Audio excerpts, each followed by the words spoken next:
Bună, dragilor, și bine ați venit la o nouă citire. De această dată vă invit la o citire generală, în cadrul căreia vreau să vedem încotro se îndreaptă situația în care dumneavoastră vă aflați. Citirea este valabilă atât pentru dragoste cât și pentru carieră. O să vă rog să luați de aici doar mesajele care se potrivesc cu situația dumneavoastră. Să vedem care este situația. În unele cazuri este vorba de un trio amoros. Poate fi o relație care momentan nu este foarte serioasă, nu este foarte așezată, nu este foarte bine pusă la punct. Văd pe cineva care nu este foarte serios în această situație. Poate unii sunteți într-o perioadă în care petreceți ceva, aveți parte de un eveniment special, vă întâlniți cu niște prieteni, stați de vorbă.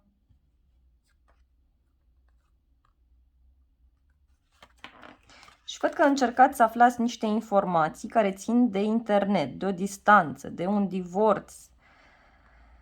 Poate unii aveți de făcut un drum lung pentru a rezolva o problemă legată de acte în unele cazuri. O problemă care ține de hârtii, de documente. Văd o persoană foarte curioasă aici, care caută prin niște acte, sau o persoană care vrea să afle mai multe detalii, vrea să clarifice această situație.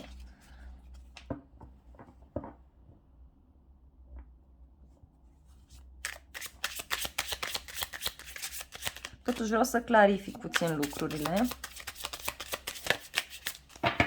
Pentru 3 de cupe a ieșit regele de cupe. Unii sunteți într-o perioadă în care aveți o sensibilitate aparte. Văd aici o întâlnire cu niște prieteni sau o întâlnire cu niște persoane dragi vouă și un fel de petrecere, un fel de celebrare. În alte cazuri văd o relație de trio, dar care este ori mai pașnică, ori este implicat un bărbat foarte sensibil, un bărbat care se mișcă foarte greu, care ia decizii într-un mod mai puțin plăcut. Și vedeți că este cineva care se joacă, cineva care ori își urmărește interesul din toată această poveste și tot stă și așteaptă și analizează lucrurile, dar în alte cazuri are legătură toată această poveste cu faptul că acest bărbat nu este foarte sincer, nu este foarte deschis cu voi.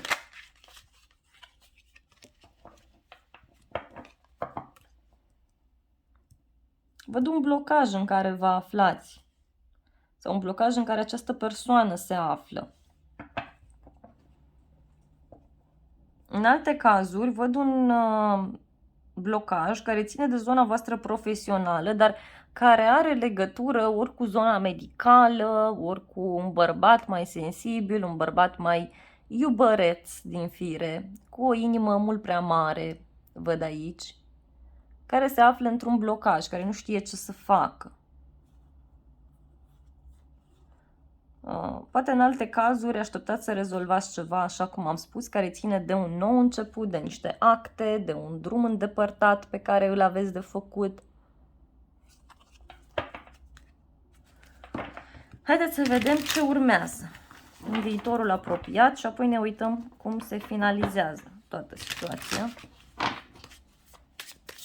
Ce urmează în viitorul apropiat?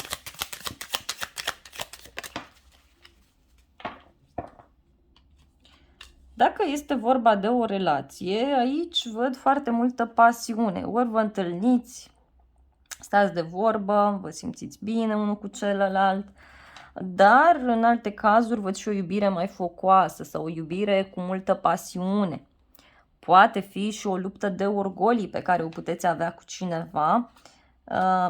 Parcă e vorba de o întâlnire în secret în unele cazuri.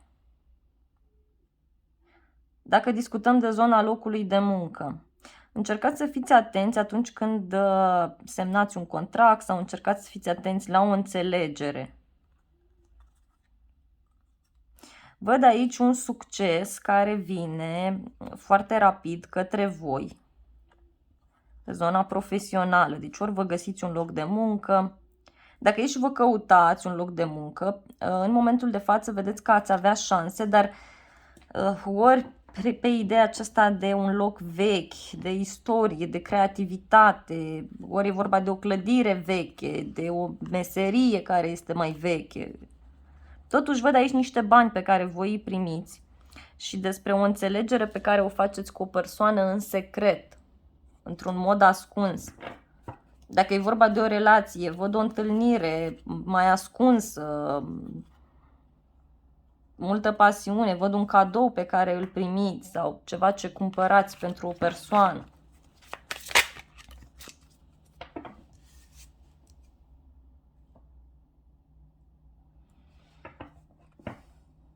Dacă vreți să începeți ceva pentru sufletul vostru, pe plan profesional, ceva ce presupune să vă puneți în practică o pasiune, puteți să faceți acest lucru, însă vedeți că este enorm de mult de muncă.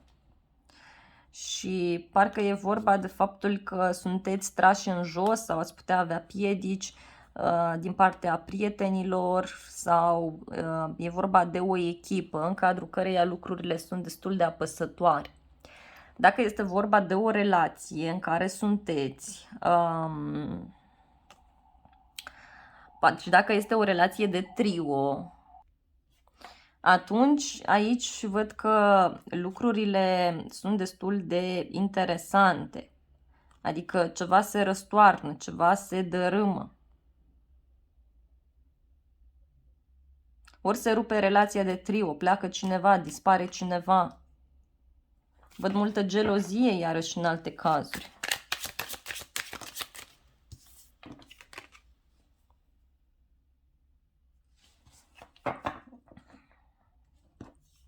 Parcă vreți să vă strângeți niște bani, parcă vreți să plătiți pe cineva să vă ajute pentru ceva, mai văd aici.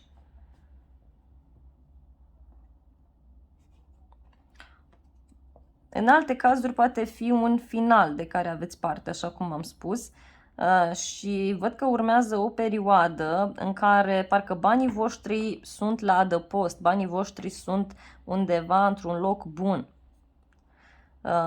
Relația se poate închega mai mult în urma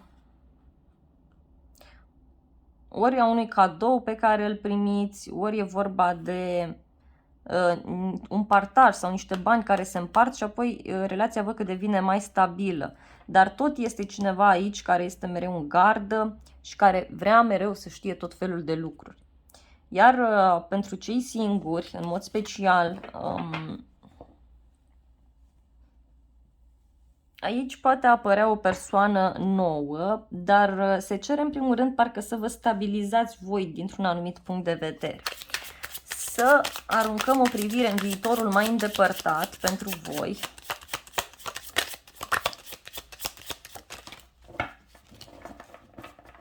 O sărit mai multe cărți. Prima carte este șasele de spade. Voi în viitorul mai îndepărtat, adică 2-4 zile, 2-4 săptămâni, 2-4 luni din momentul în care vizionați acest videoclip, văd că faceți un drum, faceți o schimbare în viața voastră. Ori apare un copil, ori vă vine un copil în vizită, ori discutăm despre o călătorie pe care o faceți lângă un loc cu apă. Pentru cei singuri să știți că puteți cunoaște o persoană, dar cumva atunci când faceți un drum sau când faceți o călătorie, o invitație pe care o primiți de la persoana iubită, dar și faptul că după acest drum pe care îl faceți, parcă reușiți să vă eliberați dintr-o situație anume. Și vă văd foarte încrezători în forțele proprii. Roata destinului vă ajută.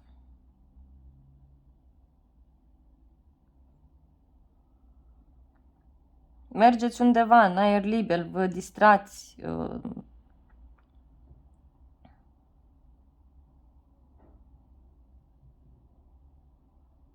Pentru cei singuri, să știți că apare cu siguranță cineva, mai ales după ce voi vă dobândiți o anumită siguranță pe modul în care reacționați, modul în care vă comportați, modul în care stați pe scaun, modul în care gesticulați și așa mai departe. Adică trebuie puțin control asupra voastră, iar apoi lucrurile vin de la sine. Pentru cei care vă aflați într-o relație, în schimb, este posibil aici o mutare împreună cu această persoană, însă mai văd pe cineva care nu prea este de acord sau dacă știți că nu are cine să se pună împotrivă, atunci e vorba de voi, mai ales dacă sunteți femeie. Și faptul că o să deveniți mult mai sigură pe forțele proprii, dar parcă în această relație mereu va fi luptă sau mereu vor fi tot felul de discuții, deoarece văd pe cineva care trebuie să se împartă între două direcții. Ori cineva care are mult de muncă, ori care mai are o familie, știu eu, sau nu vă înțelegeți cu familia, ceva aici se întâmplă. Însă este vorba, repet, de un angajament serios, de ceva special.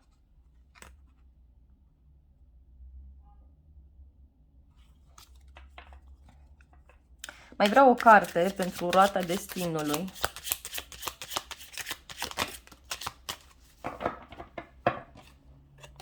Roata destinului vine cu această carte a familiei. Deci, dragilor, voi aveți ocazia chiar să faceți ca lucrurile să funcționeze. În alte cazuri poate fi o problemă, așa cum am spus, cu familia, ori membrii familiei, ori niște persoane din trecut să vină să se bage, dar e cazul să lăsați odată trecutul în urmă, să acționați, să vă îndepărtați de chestiile vechi și să fiți deschiși să încheiați un capitol.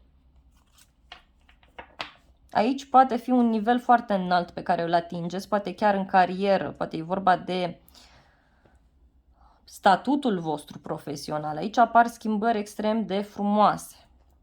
Extrem de frumoase. Iarăși, apare drumul, apare schimbarea, mutarea, provocarea, dar e de bine. Văd pe cineva care tot stă și se gândește de ceva timp și o să ia o decizie în privința voastră.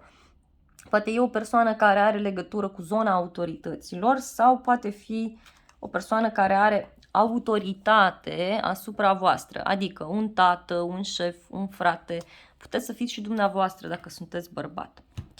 Vreau să văd puțin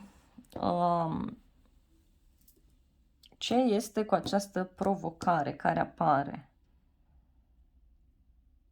Sunteți dorniți să studiați mai mult, să analizați mai mult, văd aici.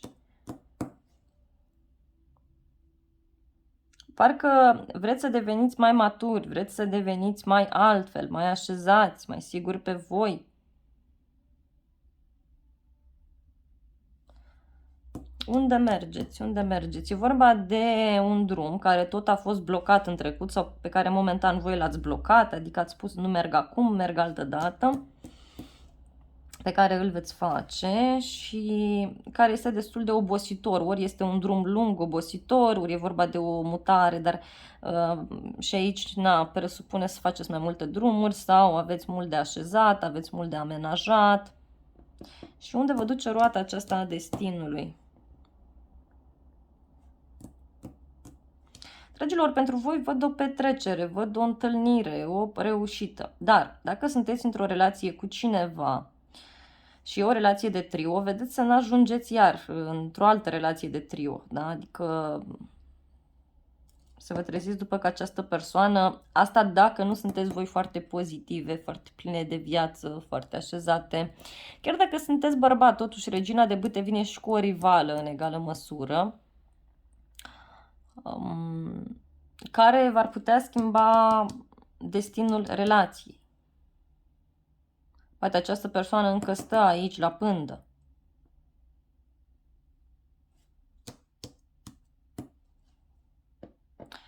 Dacă știți că totul e bine, văd totuși în egală măsură și mai multă pasiune într-o relație pe care o puteți avea și mai multă voie bună. E ca și cum treceți printr-o perioadă de maturizare în această situație în care sunteți. Dar, repet, alții să știți că veți afla niște informații foarte, foarte importante care poate vă vor pune mult pe gânduri în legătură cu locul de muncă sau în legătură cu această persoană.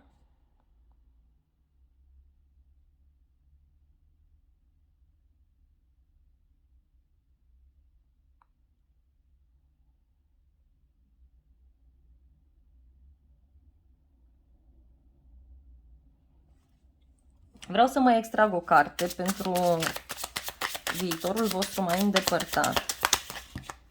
Au sărit prea multe cărți.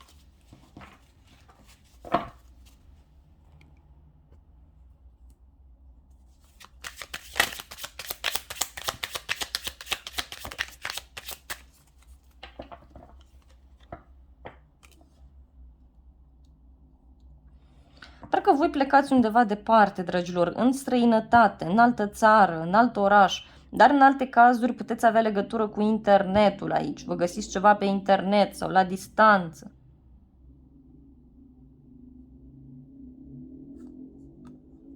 Poate fi un drum pe care voi nu vreți să-l faceți.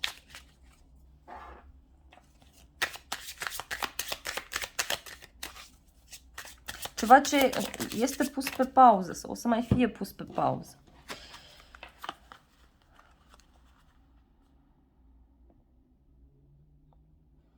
Parcă începeți să vedeți adevărata fața unei persoane sau vedeți niște lucruri care nu vă plac, lucruri care țin de niște dependențe a unei persoane, de un comportament cu vicii. Totuși vă văd ajunși într-un punct foarte, foarte înalt. Într-un punct în care, sau nu știu, nu vă place faptul că o persoană are vicii, nu știu, poate e ceva ce ține de lichide, de țigări sau mai știu eu ce.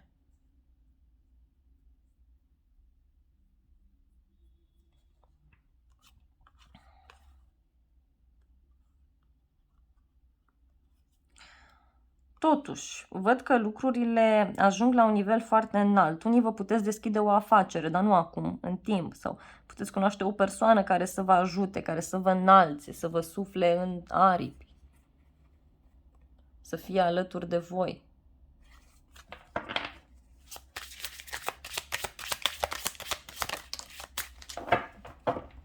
Și așa cum spuneam, ceva se încheie, dragii mei, ceva se termină pentru voi. E o situație dureroasă din care cineva iese, însă într-un mod mai ascuns. Parcă inițial vă temeți, vă retrageți, începeți să acționați mai matur și ia uitați ce șansă frumoasă apare. Poate fi o nouă persoană sau poate fi un nou început special pentru voi.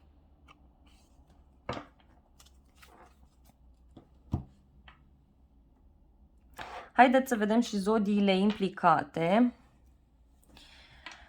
Avem zodia Leu,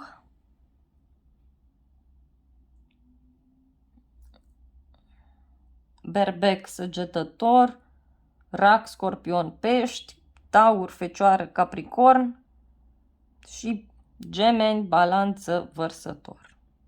Dragii mei, aceasta a fost citirea voastră de această dată. Eu vă mulțumesc frumos pentru vizionare, vă iubesc, vă îmbrățișez cu drag pe toți, să aveți parte de o zi sau de o seară binecuvântată și nu uitați să apăsați butonul de like dacă v-a plăcut citirea, să vă abonați canalului, să apăsați clopoțelul și vă invit cu drag la încă o citire dacă vreți să mai vizionați. Vă îmbrățișez cu drag, să aveți o zi sau o seară frumoasă!